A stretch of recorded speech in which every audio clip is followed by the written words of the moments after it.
Guys, അപ്പം എല്ലാവർക്കും നമ്മുടെ പുതിയൊരു വീഡിയോയിലേക്കും സ്വാഗതം. അപ്പോൾ ഇന്നത്തെ മൂവി നിങ്ങൾ തമ്പനയിൽ കണ്ട പോലെ ടോക്സിക് എന്ന നിങ്ങളെല്ലാവരും വേറെ പ്രതീക്ഷയോടെ കാത്തിരിക്കുന്ന ആ ഒരു മൂവിയുടെ ചെറിയൊരു പ്ലോട്ടും അപ്ഡേറ്റ്സും ഒക്കെയാണ് കേട്ടോ ഇന്നത്തെ വീഡിയോ. അപ്പോൾ വീഡിയോ ഫസ്റ്റ് തൊട്ട് ലാസ്റ്റ് വരെ കാണണം, മസ്റ്റ് ആയിട്ട് കാണണം കേട്ടോ. അതുപോലെ സബ്സ്ക്രൈബ് ചെയ്യാനും മറക്കല്ലേ. അപ്പോൾ നമുക്ക് പോവാം. എവിടെ പോവാം? കഥയിലോട്ട് പോവാം.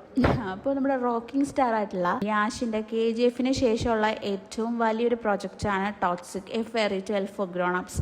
നമുക്ക് മലയാളികൾക്ക് ഏറ്റവും പ്രിയങ്കരിയായിട്ടുള്ള ഗീതു മോഹൻദാസിന്റെ ഡയറക്ഷനിലാണ് കേട്ടോ ഈ മൂവി വരുന്നത്. ഇതൊരു സിമ്പിൾ ഗാങ്സ്റ്റർ പടമാണെന്ന് നിങ്ങൾക്ക് ട്രെയിലർ കണ്ടിട്ട് എന്ത് തോന്നുന്നു? അങ്ങനെയൊന്നുമല്ല, സിമ്പിളൊന്നുമല്ല, ഇച്ചിരി അഡൽട്ട് ഓൺലി ആയിട്ടുള്ള ഒരു മൂവിയാണെന്നാണ് എനിക്ക് തോന്നുന്നത് കണ്ടിട്ട്. അപ്പോൾ ഈ പടത്തിന്റെ പ്ലോട്ടിനെ പറ്റി പുറത്തുനിന്ന് വന്ന ലേറ്റസ്റ്റ് അപ്ഡേറ്റ്സ് എന്താണ് നമുക്ക് നോക്കാം. Let's check it out. അപ്പോൾ നമുക്ക് പ്ലോട്ട് നോക്കാം. അപ്പോൾ സ്റ്റോറി സെറ്റിംഗ് ഒക്കെ നടക്കുന്നത് 1940s കേട്ടോ, 40s. അപ്പോൾ അത് മുതൽ ഒരു 70s വരെയുള്ള ഒരു ഗോവയാണ് കേട്ടോ നമ്മുടെ സ്റ്റോറി നടക്കുന്ന സ്ഥലം. എന്നുവെച്ചാൽ ഗോവയിലുള്ള കുറെ ഡ്രഗ് കാർട്ടൽസിനെ പറ്റിയിട്ടും അവിടുത്തെ ക്രൈംസിനെ പറ്റിയിട്ടും ഒക്കെയാണ് നമ്മുടെ ടോക്സിക്കിൽ പറയുന്നത്. യാഷിന്റെ ക്യാരക്ടർ ഒരു ഡബിൾ റോൾ ആണ് കേട്ടോ അവതരിപ്പിക്കുന്നത്. രായ എന്നൊരു ക്യാരക്ടറും അതുപോലെ ടിക്കറ്റ് എന്നൊരു ക്യാരക്ടറും. സ്റ്റോറി ലൈൻ എന്താണെന്ന് വെച്ചിട്ടുണ്ടെങ്കിൽ, ഒരാളും അധികാരം വച്ചു നീട്ടാതെ സ്വന്തം പ്രയത്നത്തിൽ, അതായത് സ്വന്തം ചോര ഒഴുക്കിയിട്ട് പിടിച്ചെടുത്ത ഒരു വലിയ ഒരു അണ്ടർവേൾഡ് എംപയർ കെട്ടിപ്പിടക്കുന്ന ഒരാളുടെ കഥയാണ് കേട്ടോ നമ്മുടെ Toxic. Power is seized not granted എന്നത് ഭയങ്കരമായിട്ട് ആ ഒരു തീമാണ് നമ്മുടെ സിനിമയുടെ മെയിൻ ആയിട്ടുള്ള ഒരു സംഭവം എന്ന് പറയുന്നത്. ലോയാലിറ്റി, അതുപോലെ ബെട്രയൽ, പിന്നെ സർവൈവ്, ഇതുപോലുള്ള കുറെ കാര്യങ്ങൾ ഈ മൂവിയിൽ പറയുന്നുണ്ട്. അതായത് ട്രെയിലർ കാണുമ്പോൾ നമുക്ക് മനസ്സിലാവും മലയാളികൾക്ക് ഈ സിനിമയിൽ ഒരു വലിയ റോളുണ്ട്.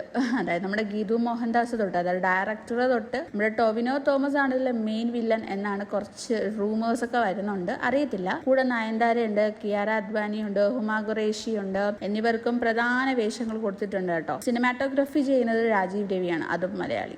അപ്പോൾ ലേറ്റസ്റ്റ് അപ്ഡേറ്റ്സ് എന്താണെന്ന് നമുക്ക് നോക്കാം. സിനിമ ഏകദേശം 3 മണിക്കൂറുണ്ട് കേട്ടോ. റിലീസ് ഡേറ്റ് 19 മാർച്ചിനാണ് കേട്ടോ. 2026 മാർച്ച് 19 റിലീസ്. അപ്പോൾ എല്ലാവരും തിയേറ്ററിൽ പോയി തന്നെ കാണണം, അത്രയ്ക്കും കിടിലൻ മൂവിയാണ്. അപ്പോൾ യാഷിന്റെ ഈ ഒരു മാസ് മേക്ക് ഓവറിന് വേണ്ടിയിട്ട് നിങ്ങൾ എത്രമാത്രം വെയിറ്റ് ചെയ്യുന്നുണ്ടെന്ന് എനിക്കറിയാം. എങ്കിലല്ലേ നിങ്ങൾ ഈ വീഡിയോ കാണത്തുള്ളൂ. അപ്പോൾ നിങ്ങൾ എത്രത്തോളം എക്സൈറ്റ്മെന്റ് എനിക്കും ഉണ്ട്, എല്ലാവർക്കും ഉണ്ട്, ആ ഒരു മൂവിയിലുള്ള ആൾക്കാർക്കും കാണും. ഇപ്പോൾ ടൊവിനോ വേഴ്സസ് യാഷ് ആണെങ്കിൽ വളരെ വലിയൊരു ഇമ്പാക്ട് കേരളത്തിൽ ഉണ്ടാക്കും. അപ്പോൾ കമന്റ് ബോക്സിൽ പറയുക നിങ്ങളുടെ അഭിപ്രായം. വീഡിയോ ഇഷ്ടപ്പെട്ടാൽ ലൈക്ക് ആൻഡ് സബ്സ്ക്രൈബ്. ബൈ.